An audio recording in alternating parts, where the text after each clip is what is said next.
In the 90s, I think Kenya was undergoing quite a number of political challenges.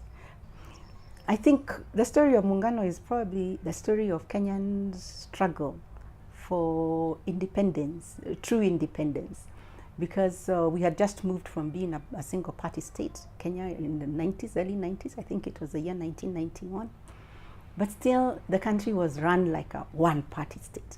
KANU was still the supreme party, and it had structures right down to the ground.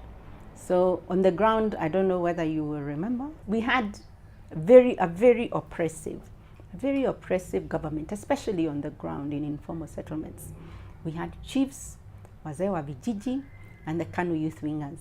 So communities on the ground could not do anything without the chief's interference. So if you wanted to repair your house, you had to go and see the chief, and the chief, you'd have to bribe the chief to repair your house.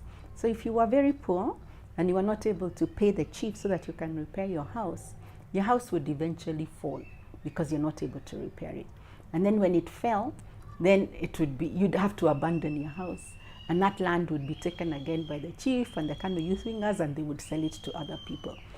And then again, there were other oppressions on the community level. I remember, like in Korogocho, the youth wingers were the people who used to listen to problems between families, disputes.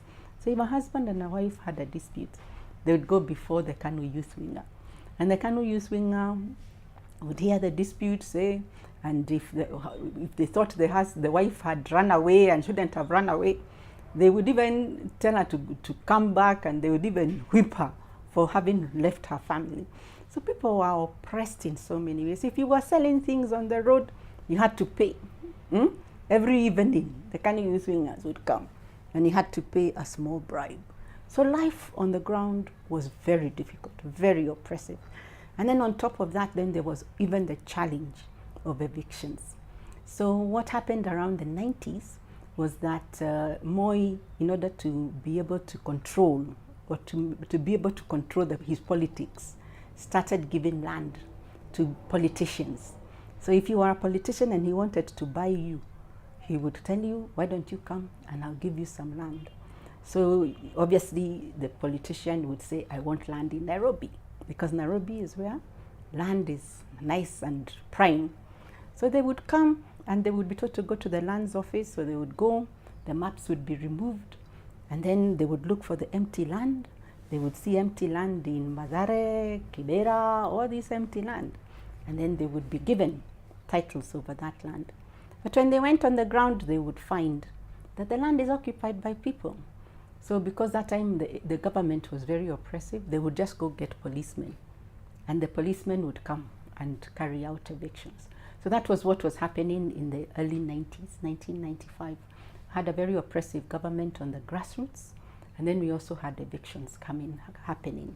So what we were doing then is actually going to court to prevent these evictions from happening. I think from the very beginning we realized that going to court wasn't going to be of much help, because the law was against the people, because the people who had these titles were very strong, so they had a lot of influence. And the law itself said that if you have a title, your title cannot be challenged unless it can be proven that the person had committed fraud. So that was very difficult to prove. So we knew that even if we went to court, we wouldn't get very far with these cases. So what we realized we had to do from the beginning was to mobilize the people on the ground so that they can be able to start fighting this battle, because we realized it was more a political than a legal battle. So that is how then we started working to bring the people who were affected by these evictions together. So one of the first evictions that we were faced with was the eviction of Kingston Village. It was about the first eviction, Kingston Village in Mukuru. And the people of Kingston really struggled. They refused completely to move, despite the fact that the police came with guns many times. They even removed them with guns. They would be removed and they would come back. They would be removed, they would come back. Eventually they just got tired and let the people of Kingston stay. So from Kingston, then we started having more and more people, and Muungano now started forming. We started linking these people together. We started linking them together. And then slowly, a movement began to happen. And one of the things that this movement really began to push for was the right to remain on the lands that they were in, the lands that informal settlements were in. So basically they said that they will refuse to be refugees in their own country. Because if you're a squatter, you're like a refugee. You're not allowed to stay anywhere in your own country. You're always being told to go. You're always being told to go. So the Muungano actually came and said, we don't want to be refugees in our own country. We want to be citizens of this country. And they also said that they were not going to agree to give up an inch of their land. So they will resist. And that is what they did, and that's how the Muungano movement came to be. The challenges was that obviously we had a very oppressive state, so sometimes they could be very brutal, you know. Even when those evictions come, they would come with policemen, with guns, and they would really push people out.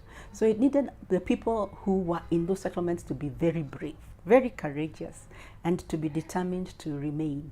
So those were major challenges. I think more challenges for the people, the Muungano people who were in those settlements, because they required to be very brave and to refuse to give up in the face of a lot of oppression. Some of the biggest actors, I think when we first started, was ANCAN, with the organizers, because I think they're the ones then who came up with the idea then that we need, beyond the legal strategy, we need to begin to organize. So at that time, ANCAN provided us, seconded someone to us, to the legal team, Appeal, to help begin organize the communities. So as Kituo did the legal work, Appeal, who had been seconded to us by ANCAN, then was doing the community mobilization and helping to build the movement.